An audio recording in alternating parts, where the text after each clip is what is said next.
ครับสำหรับตอนนี้นะครับผู้บริหารเจนศาสตร์นะครับศาสตร์ในวันนี้นะครับศาสตร์ท่านกรณานะครับ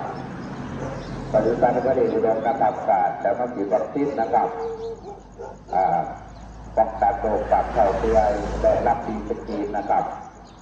รอบที่2นะครับประจำปี2568นะครับต้องก็พี่น้องนะครับกระเดิดแซวโค้งนะครับเป็นต้นไปแล้วก็พี่น้องนะครับที่ว่าไม่ช่วยนะครับจะเป็นผู้ทองจะคอกนะครับเพราะว่าถ้าสำนักงานการศึกษาได้ผลิตอุดมข้าวนะครับจะมาฉีดวัคซีนนะครับ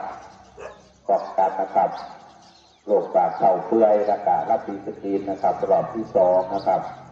ประจำปี2568นะครับแล้วก็พี่น้องนะครับอย่าถึงเอาว่านะครับออกจากคอกนะครับผู้มีข้อมีช่วยนะครับกล่าวเพราะว่าท่านสำนักงานนะครับบริษัทเสด็จอุดมนะครับวันนี้นะครับไปจะลดฉีดวัคซีนนะครับป้องกันโรคปากเข่าเปื่อย